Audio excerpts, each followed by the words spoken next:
98171602। इस पर आप मुझसे व्हाट्सएप पे कांटेक्ट करके हर तरह की मशीन के मुतालिक, माल के मुतालिक, रॉ मटेरियल के लिए हर तरह की मुझसे इन्फॉर्मेशन ले सकते हैं। मैं प्लेटें बना लेती हूँ। अच्छा, और गिन भी लेती हूँ, मम्मा के साथ काम भी करा लेती हूँ। अच्छा, कितनी उम्र है आपकी? का काम मेरी है, पार्लर 10 का काम है।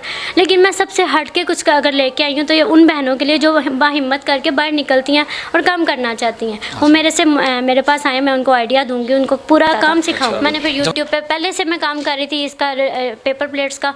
मैं रेडीमेड माल परचेज करके तो मैं सेल करती थी, कोई 2-3 साल से बहुत ज़्यादा। लेकिन मैंने हिम्मत नहीं छोड़ी। मैंने अपने मियाँ को बोला कि मुझे कुछ करना है। मेरा अपना मोबाइल था, मैंने कहा ये सेल कर दो। घर में मैं अपनी चीज़ें चेक कर रही थी कि मुझे कोई ऐसी चीज़ नज़र आए जो सामने ऐसी मोटिवेशनल स्टोरी लेकर आया हूँ।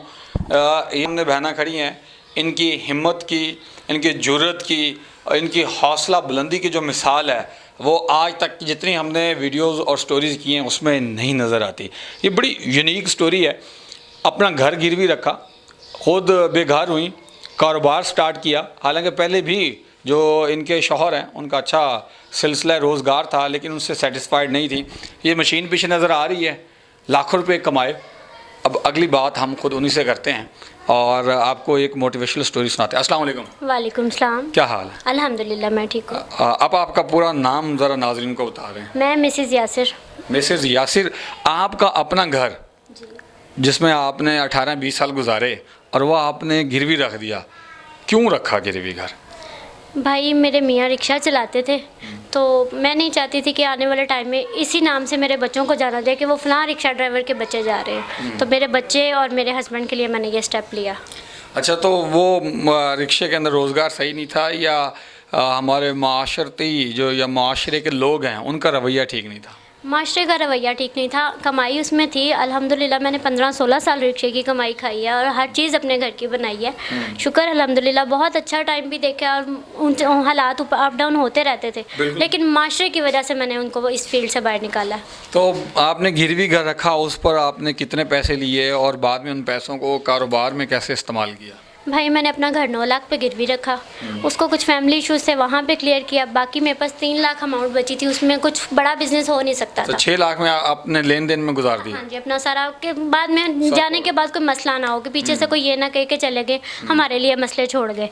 तो इस वजह से मैंने वो उसको सारा किया और मैंने ये फिर 3 लाख मेरे पास बचा। उसमें कोई आज के दौर में कोई बिजनेस स्टार्ट नहीं हो सकता था। अच्छा। मैंने फिर यूट्यूब पे पहले से मैं काम कर रही थी इसका, पेपर प्लेट्स का। मैं रेडीमेड माल परचेज करके तो मैं सेल करती थी, कोई 2-3 साल से मैं कर रही थी। अच्छा, 2-3 साल से पहले से आप रेडीमेड परचेज करके सेल कर रहे थे? जी बिल्कुल। अच्छा, फिर मैंने अपने मियाँ साहब से कहा कि मैंने कहा यार इस तरह इसमें कॉस्ट कम आ रही है, प्रॉफिट कम है, तो फ़ायदा नहीं होता। इतनी मेहनत करते हैं, आप भी जाते हैं जगह जगह से, हम माल कलेक्ट करने जाते हैं, तो क्यों ना हम इसका मशीन घर ले आए। तो वो नहीं मानते थे, लेकिन फिर मैंने मशीन घर लेके मैंने ये मशीन ओलेक्स से बाय की। अच्छा, ये ओलेक्स से आपने बाय की? ओलेक्स से बाय की। कितने की बाय की आपने? 280 की। 2,80,000 की? जी, 5 टाई 5 कटर के साथ। अच्छा, 5 डाई 5 कटर के साथ। जी बिल्कुल। तो 20,000 बच गए। 20,000 बच गए। वो फिर कुछ इसका किराया वगैरह लगाया, कुछ घर आते वो बच्चों के मामलात वो ख़त्म हो गए। ला के भी मशीन को मेरी 2 माह बंद पड़ी रही। अच्छा, 2 माह मशीन पड़ी रही, इन्वेस्टमेंट जो है ना आपकी ज़ीरो हो गई। और हर बंदे ने कहना शुरू कर दिया कि पैसे बर्बाद करके बेटा रख दिए हैं, ये अब फजूल है, ये लोहे का भाव जाएगी, कचरा है, ये वो है। लोगों ने डिमोटिवेट और मायूस करना शुरू कर दिया, जैसा कि हम बहसीत कौम करते हैं। जी बिल्कुल ऐसा ही, बहुत ज़्यादा। लेकिन मैंने हिम्मत नहीं छोड़ी। मैंने अपने मियाँ को बोला कि मुझे कुछ करना है। मेरा अपना मोबाइल था, मैंने कहा ये सेल कर दो। घर में मैं अपनी चीज़ें चेक कर रही थी कि मुझे कोई ऐसी चीज़ नज़र आए जो मैं सेल करके काम स्टार्ट, मतलब जिसके बगैर गुजारा हो सकता था। आपने बेचना शुरू कर दी चीज़ें? नहीं, मैंने बेचा नहीं, बस आइडियाज़ लेती रही कि क्या सेल करूँ। एंड पे मैंने अपने छोटे बेटे से बात की। मैं कहा फैज़ान आपका मोबाइल का, तो मम्मा सेल करके माल लाना है, बेच दे। अच्छा। मेरी अगली बात उसने पूरी बिजनेस माइंड है आपके बच्चों के? जी अल्हम्दुलिल्लाह।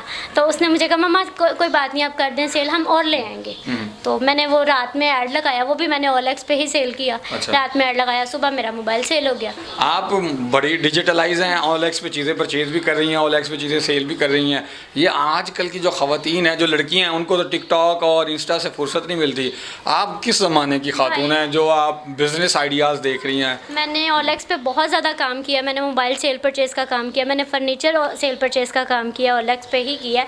और उसके बाद मैं कुछ ना कुछ करती रहती थी कि ऑनलाइन कपड़े सेल किए हैं, मेहंदी टीचर हूँ मैं। अच्छा। बहुत से काम मैं कर रही हूँ, लेकिन फिर भी होता है कि आज के जो ज़माना चल रहा है ऐसा है कि अगर हम 6 लोग खाने वाले हैं ना तो 6 ही कमाने वाले हों। बिल्कुल ऐसा ही है। तो इसलिए मैं अपने मियाँ के साथ खड़ा होना चाहती थी और आज मैंने ये स्टेप ले लिया और अल्हम्दुलिल्लाह आज उनको भी मुझ पर फ़ख्र है। मोहतरमा, फिर तो आपके अजीज़ व क़रीब को आपके ऊपर फ़ख्र होगा कि आपने माशाल्लाह इतना कारोबार सेट कर लिया।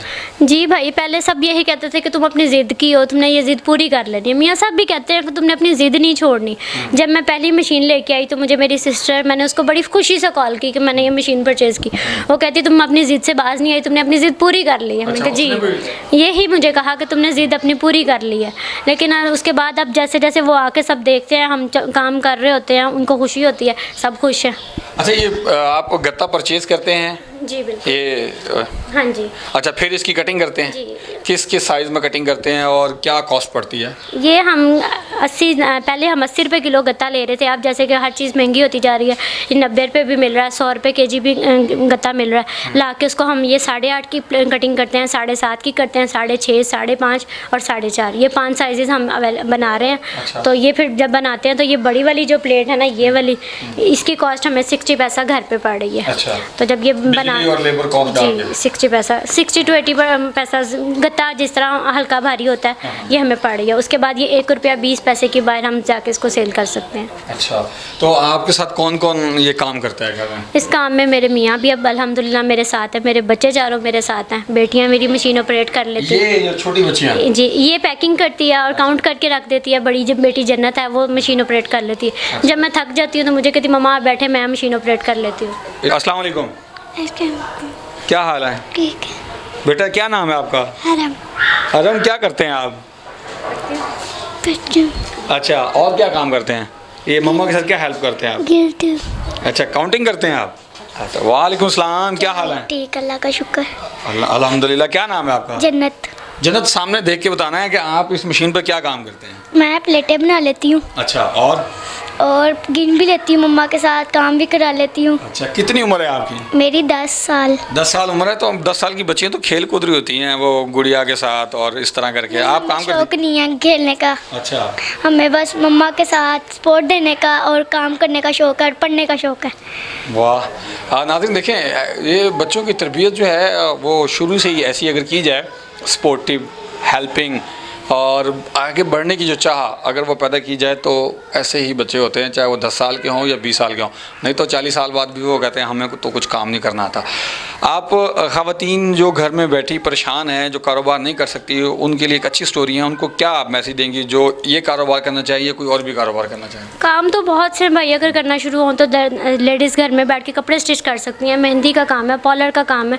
लेकिन मैं सबसे हट के कुछ अगर लेके आई हूँ तो ये उन बहनों के लिए जो बाहिम्मत करके बाहर निकलती हैं और काम करना चाहती हैं। वो मेरे पास आए, मैं उनको आइडिया दूंगी, उनको पूरा काम सिखाऊंगी। अच्छा, मतलब कि आप पूरी कंसल्टेंसी करेंगी? जी बिल्कुल। अच्छा, ये प्लेटें बनाना मुश्किल काम है या बेचना मुश्किल काम है? भाई मार्केट में जाना, अगर तो कोई एक औरत मेरे साथ टच में थी, वो कहती मैं खुद मार्केट भी कर लेती हूँ। मार्केट में जाना, वो उसके लिए आपके पास कोई लड़का, कोई भाई मियाँ होना चाहिए। बनाना कोई रॉकेट साइंस नहीं है, मार्केट में खड़े होना रॉकेट साइंस है। क्योंकि मार्केट में एक कंपटीशन चल रहा है और उसमें आपको अपना पाँव जमाना बहुत काम रखता है।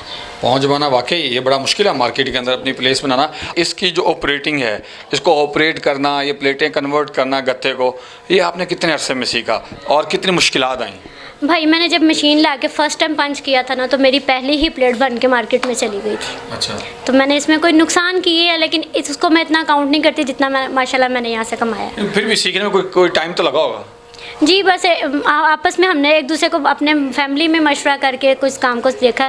कोई 8 से 10 दिन में हमने अपना हाथ सबने सेट कर लिया था। अगर कोई आपसे रब्ता करना चाहे तो वो कैसे रब्ता कर सकता है? जी, वो मुझसे मेरे व्हाट्सएप पे मैं अपना नंबर शेयर कर देती हूँ।